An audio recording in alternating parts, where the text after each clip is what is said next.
Okay, so I received a very long email today from an aspiring VA. Yangan is Jose. Jose is a PWD and he was born deaf. And he sent me a list of 11 kabuok, very detailed questions. So imagine, iyan siyang gitype tanan kay, I think out of worry, more about worry than anything else, and more self-doubt also. Nag-ask siya about dual monitors, maghimo ba siya QR code, kung maghimo ba siya professional logo para sa iyang branding, and even he asked kung unsaon daw pag-work, kung hilantan siya. So that is like light years ahead of what we are going for here. So I will be completely honest that when I read his email, Jose, I'm sorry to say this ha, muprang ka lang ko, kanang nag-overthink yung ka.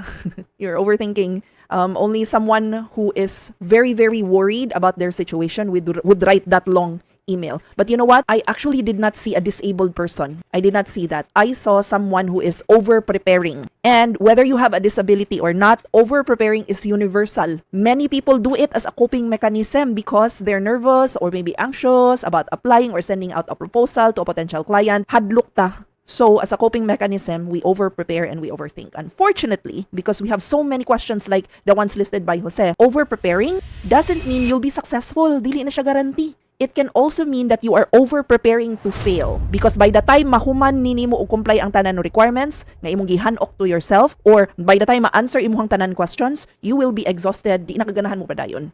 Okay? Having all of these and having all of your questions answered will not guarantee that you will get a client. Di na makagarantig kwarta. Just because your questions are answered, it doesn't mean you will get hired. Right? Ina, overthinking accomplishes nothing. And I'm also saying this to myself because I am a classic overthinker. Nagay ko t-shirt nga, I am an overthinker. Okay, ako na siyang i-acknowledge, but I am also a recovering overthinker and perfectionist. So, we're in similar boats, or we're in the same ocean. Okay, so again, overthinking accomplishes nothing. The only way to get yourself out of your stuck situation is to take action. I will simplify it for you, okay?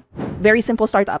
Number 1, get your resume or portfolio ready. Kana? Number 2, draft your cover letter. Naasa ako ang Road to VA Life nga tutorial unsaon paghimo og cover letter, cover message, okay? And number 3, send out an application. Send out applications. Send 3 applications per day. Okay, be consistent and then improve as you go along. Kani, screenshot dayon. Simple lang yung kayo para di mo mag-overthink. So, to Jose and everyone else listening nga feeling ninyo kailangan perfect mo bag-o mo apply, paminaw mo ha. Ang inyong focus sa accessories sa VA Life, kanang aesthetic nga setup, dili na siya. Wa na siya mag-matter. Okay? It is the very thing keeping you from getting hired by a client. It is the very thing that is keeping you from getting a paycheck. So, in this video, in this episode, I'm going to talk about how to turn your supposed hindrance, imuhang disability kunuhay, into a superpower and why you need to stop building an office you don't even have clients for yet.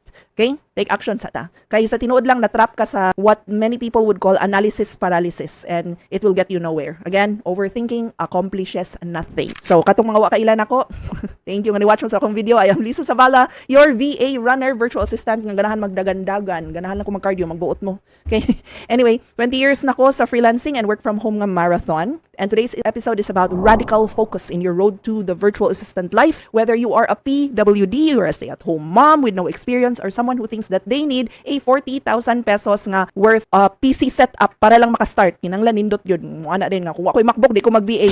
Sure, di ginoo ko. Di ta maghihunana ba, di ta maghinambog. Okay? If you are in that stuck situation, nag-overthink mo, daghan kay mo questions before you actually take action, this episode is for you. Let me remind you nga dili ni lumba ang VA Life marathon ni. Batas anay og pasensya, papaspasay og pick up. Okay?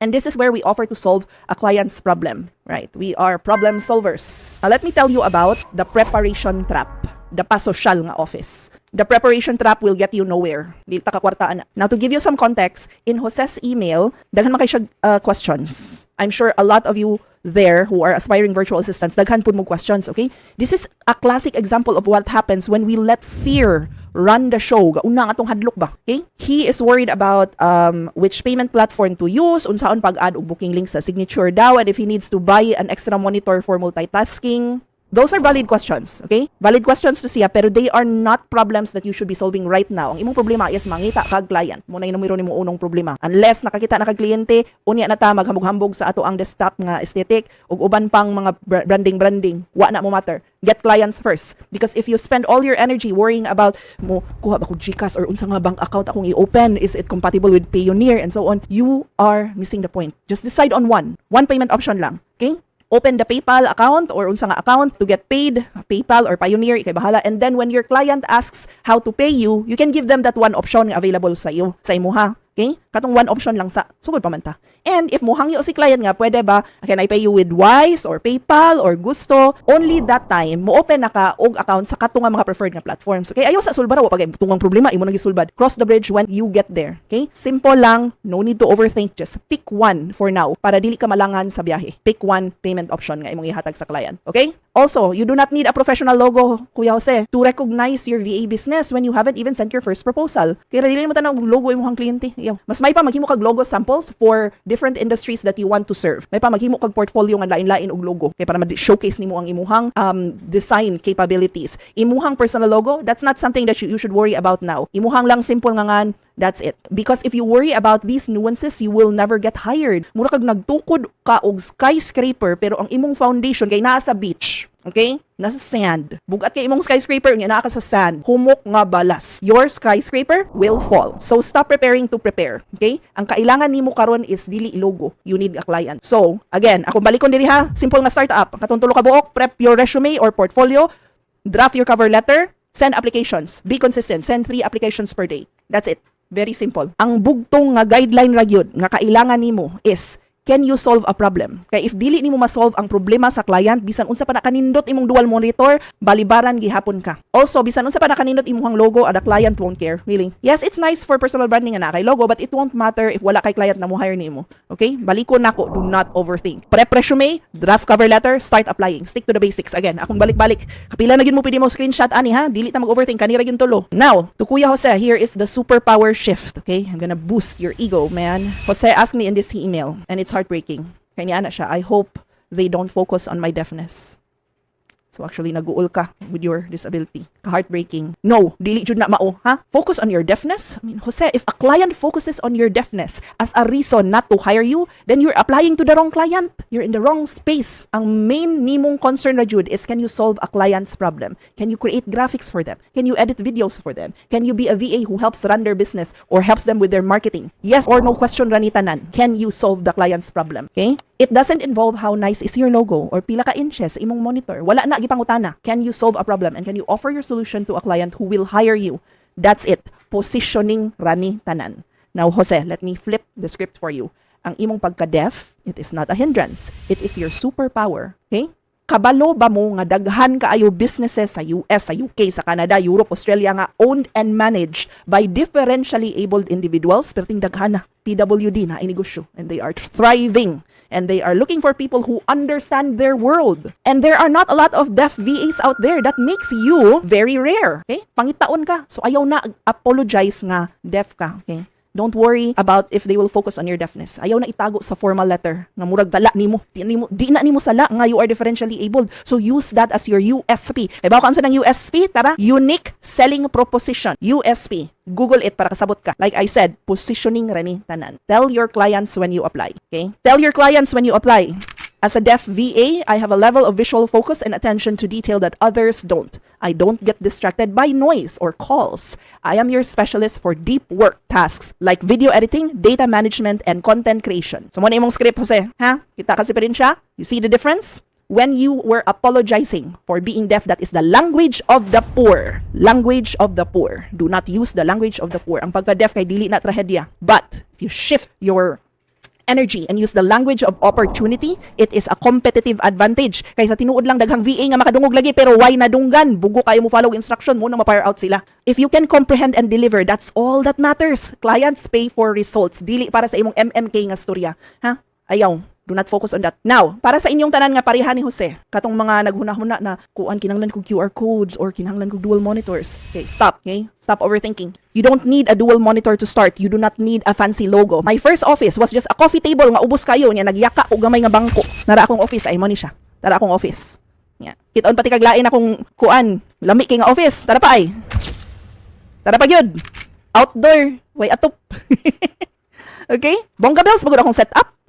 Fancy bagod akong gear. Dugay gali kay ko nakadual monitor. I slowly upgraded my setup only when I could afford it, and I knew that I could pay in cash because na ako'y clients na monthly pod mo bayad nako. Okay, sigurista man ta. Gurista ko di ko mo gasto kung way abot, ha? Sabot mo? Nga na tamang hambog sa atong PC setup kay wala mo care si client an. Ang client will ask, "Can you solve my problem? Are you reliable? Are you consistent?" Okay? Maura na question sa client, di siya mo na pila ka inches imong monitor, ha?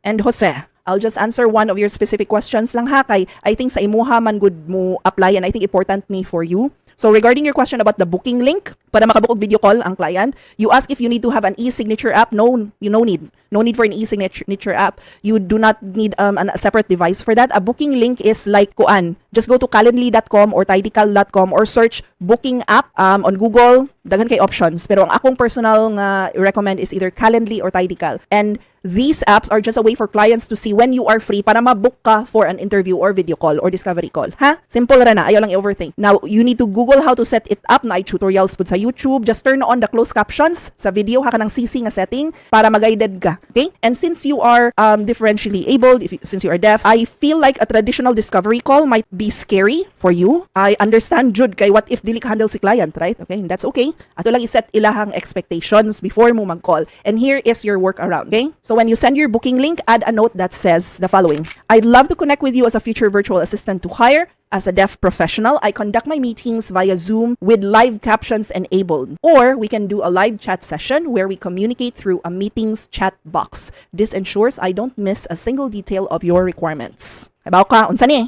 Habaw ka, unsa ni siya nga statement? This is setting expectations sa client, okay? And did you see what you just did? Kung imo ni siyang ibutang as note when you send the booking link, you are no longer using the language of the poor. You are not apologizing for your disability. You are using it and creating a system. You are not asking for pasensya or luoy-luoy ka. No, you are providing a system. You are showing the client that you have already thought of a solution. That is what a high-level virtual assistant does. They solve problems before the client even feels nga naay problem. So, pwede ra ni mo ma-explore ang kaninga setting sa Zoom or Google Meet and you'll see how amazing technology is today for people like us. Gamita ang mga tools. Ayaw palupig sa imong overthinking kay for most of our daily life problems, there's already an app or AI or tool out there that solves it. You just have to Google it. Ana lang yun. Ha? So, to wrap up, Kuya Jose, start with what you have. You said in your email you can do video editing and Canva, di ba? Then go do it. Let that be your specialty. Digital graphics. Okay? You can call yourself a digital graphics VA or a video editing nga virtual assistant. Mauni imuhang mga superpowers and this is something that you can package your skills to solve a client's problem. But a bit of advice lang ha, use tools like Grammarly or use ChatGPT or Gemini or AI para i-polish imong English. Kay Bisaya man gud ta, mo man atong first language. Di man ta American English nga mga first sons. So, para professional gihapon ang dating sa atong proposal, so atong cover letter, gamit lang sa mga AI nga tools to polish your English para imuhang proposals and your applications are sharp. Ha? Paggamit, ato nang gamiton ng mga robot para mutabang nato og Englishing. Ha? Okay, binayabas man atong in English good. Okay, so, Jose, I have no doubt that if you use the available tools and opportunities thrown at you, you will become a widely recommended virtual assistant to the differentially abled entrepreneur community. Are you aware of that? That there's a community of differentially abled entrepreneurs? Naara na sila diha. Because think about it.